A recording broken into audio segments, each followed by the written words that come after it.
Donc contre la Bulgarie, vous avez pris la porte.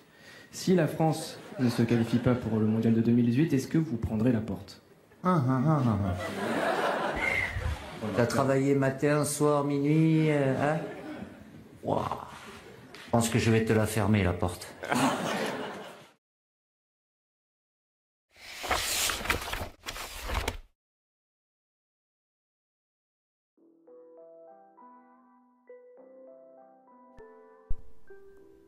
Surclassé en catégorie de jeunes et replacé au poste de milieu de terrain, c'est avec le brassard de capitaine sur le biceps que le jeune Didier Deschamps remporte la Coupe nationale des minimes en Ligue d'Aquitaine.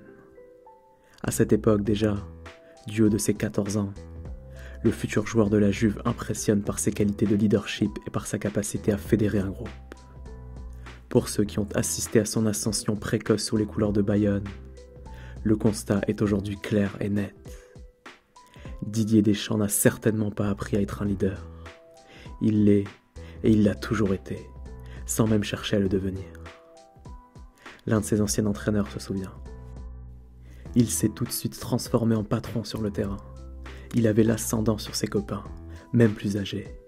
Il ne cherchait pas à s'imposer. C'était naturel chez lui. Sans surprise donc, nombreux sont les clubs de première division à manifester leur intérêt auprès de la famille Deschamps. Près d'une dizaine au total. Parmi eux, l'AS Saint-Étienne prend la peine d'inviter le jeune Didier à une semaine de stage durant les vacances de Pâques, histoire de visiter les fameuses installations. Mais face au scandale juridique de la caisse noire qui plane sur la SSE, le transfert n'aura jamais lieu. Dans la foulée, vient alors le tour des Girondins de Bordeaux. Mais contrairement à ses homologues stéphanois, Claude Bèze, le président bordelais, lui, n'a certainement pas l'intention d'en passer par la médiation d'un stage de détection, ni même de perdre une seule seconde dans les négociations. Convaincu de sa toute-puissance, Bèze choisit en effet de se rendre au domicile basque de la famille Deschamps, histoire d'aller négocier directement la venue du fils prodige. Le tout, bien entendu, au volant de sa fameuse Cadillac immatriculée 33. Bien entendu, au beau milieu de la campagne bayonnaise, le prestigieux véhicule américain est loin de passer inaperçu. Plus qu'une simple originalité, un véritable choc des cultures pour les habitants bayonnais, la famille Deschamps en tête.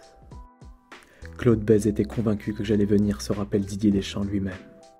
Il est arrivé avec sa Cadillac qui était plus longue que la maison que l'on avait.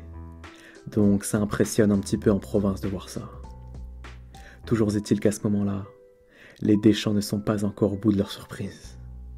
Car une fois descendu de son véhicule, le dirigeant bordelais entame sans plus tarder les négociations. Et aussitôt, il demande à monsieur et à madame Deschamps d'estimer la valeur marchande de leur fils, comme s'il s'agissait pour lui d'acquérir une vulgaire marchandise.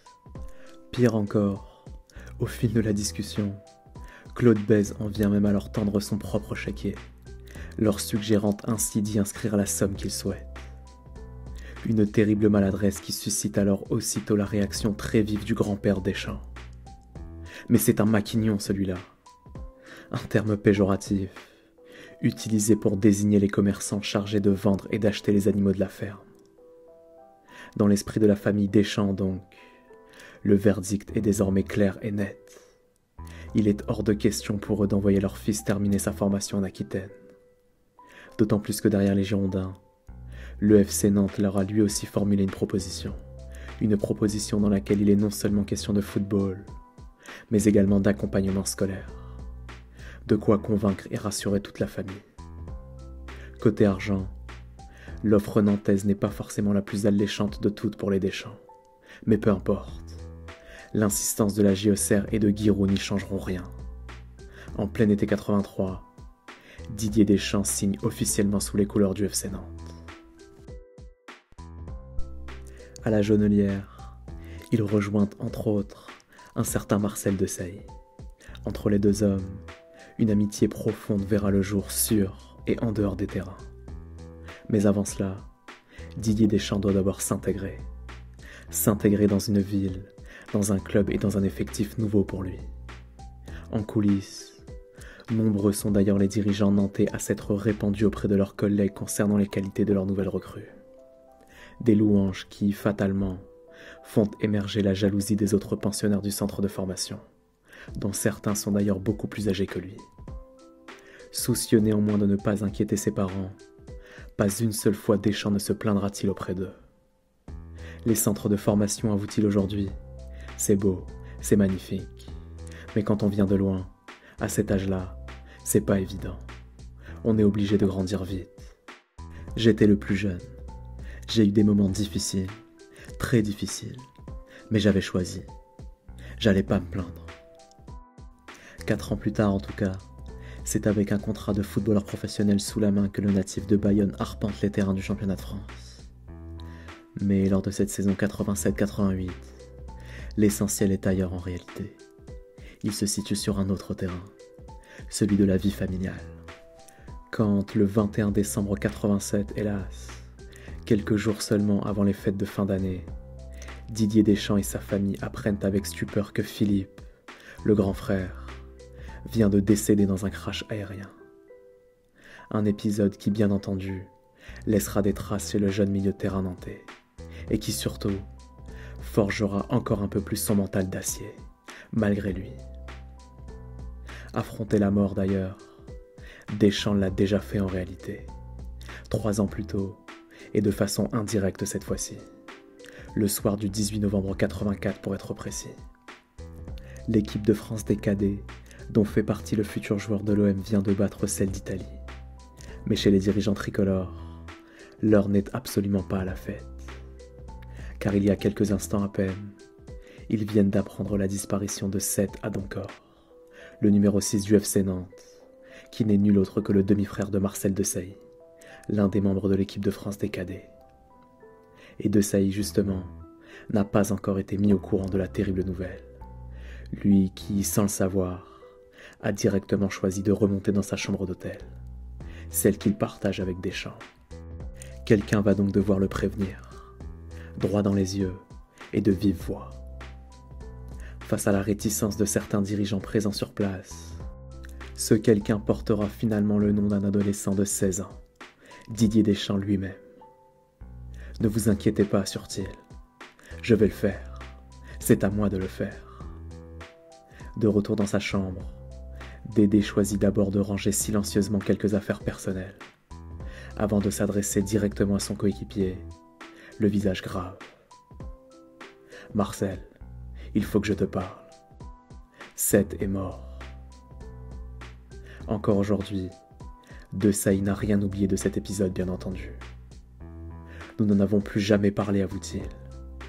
Mais sa main sur mon bras restera pour moi une preuve suprême d'amitié. Devant une telle attitude, nombreux sont alors les dirigeants tricolores présents sur place qui comprennent aussitôt. Tous comprennent en effet qu'en plus d'un futur joueur professionnel, ils ont face à eux un authentique leader de vestiaire, déjà doté d'un énorme sens des responsabilités pour son âge. En un mot, un monstre de solidité mentale, futur capitaine vainqueur de la Ligue des Champions et de la Coupe du Monde.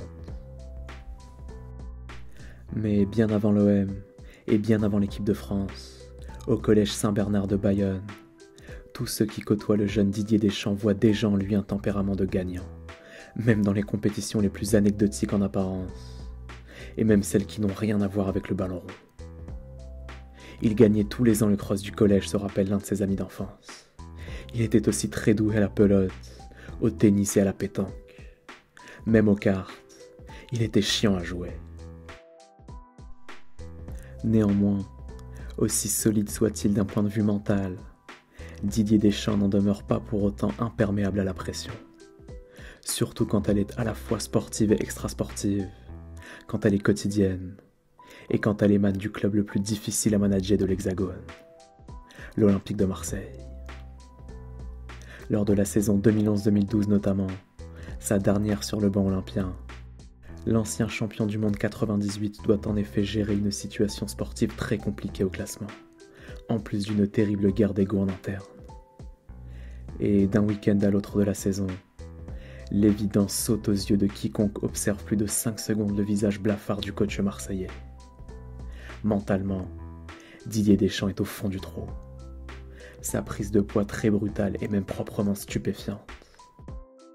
Au lendemain de son départ du club phocéen d'ailleurs, l'une de ses premières résolutions personnelles prendra la forme d'un séjour à Merano, le fameux centre italien de remise en forme.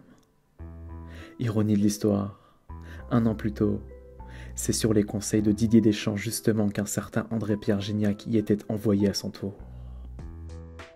Toujours est-il qu'à l'époque, lors de l'été 2012, la perte de poids du néo-sélectionneur des Bleus est estimée à près de 10 kilos au total.